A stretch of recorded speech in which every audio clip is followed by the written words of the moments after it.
தற்போதைய அண்மை செய்தியை பார்த்துக் கொண்டிருக்கிறோம். ரவுடி திருவேங்கடம் என்கவுண்டருக்கு பாமக தலைவர் அன்புமணி ராமதாஸ் கண்டனங்களை பதிவு செய்திருக்கிறார்.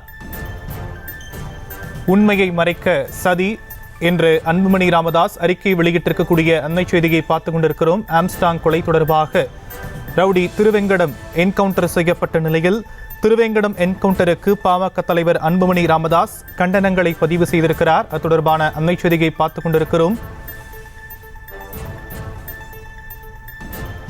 திருவேங்கடம் சுட்டுக் கொல்லப்பட்டது தொடர்பாக நீதிமன்ற கண்காணிப்பில் விசாரணை வேணும் எனவும் அன்புமணி ராமதாஸ் கோரிக்கை விடுத்திருக்கக்கூடிய அண்மை செய்தி.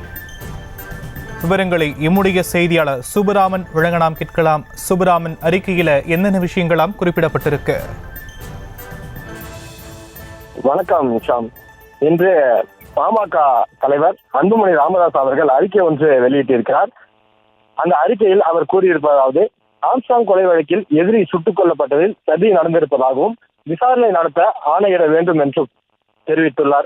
அதில் அவர் குறிப்பிட்டுள்ளதாவது, பகுஜன் சமாஜ் கட்சியில் மாநில தலைவர் ஆம்ஸ்டாங் அவர்கள் படுகொலை செய்யப்பட்ட வழக்கில் சரணடைந்தவர்களில் ஒருவரான திருவேங்கடம் என்பவர் இன்று அதிகாலையில் மாதவரம் அருகில் காவல்துறையினரால் சுட்டுக் கொல்லப்பட்டிருப்பது பல்வேறு ஐயங்களை ஏற்படுத்தியுள்ளதாகவும், ஆம்ஸ்டாங் கொலை வழக்கில் சரணடைந்த எதிரிகளை காவல்துறை விசாரணைக்கு எடுக்கப்பட்ட போது அவர்களில் சிலர் காவல்துறையினால் சுட்டுக் கொல்லப்படுகிறார்கள் என்ற ஐயம் இருந்தது. திருவேங்கடம் சுட்டுக் கொல்லப்பட்டிருப்பது அதன் மூலம் உறுதி செய்யப்பட்டுள்ளது. திருவேங்கடம் சுட்டுக் கொல்லப்பட்டது தொடர்பாக காவல்துறை தரப்பில் கூறப்படும் காரணங்கள் நம்பும்படியாக இல்லை என்றும், மிக முக்கிய கொலை வழக்கில் சரணடைந்த எதிரிகளை அதிகாலை நேரத்தில் ஆயுதங்களை கைப்பற்றுவதற்காக அழைத்துச் செல்ல எந்த தேவையும் இல்லை.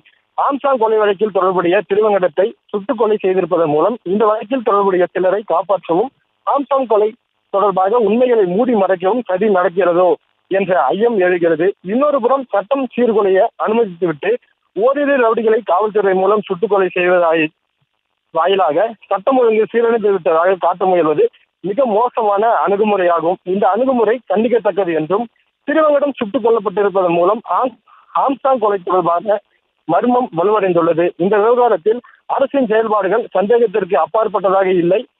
இது தொடர்பாக எழுந்துள்ள ஐயங்களை அரசுதான் போக்க வேண்டும். அதற்காக திருவேங்கடம் சுட்டுக் கொல்லப்பட்டிருப்பது தொடர்பான நீதிமன்றத்தின் கண்காணிப்பில் விசாரணை நடத்தப்பட வேண்டும்.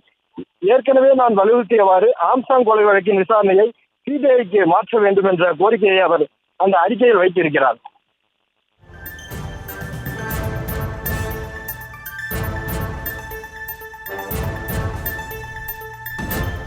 தற்போதைய விவரங்களுக்கு நன்றி சுபராமன். செய்திகளை உடனுக்குடனும் துல்லியமாகவும் தெரிந்து கொள்ள சப்ஸ்கிரைப் பண்ணுங்க.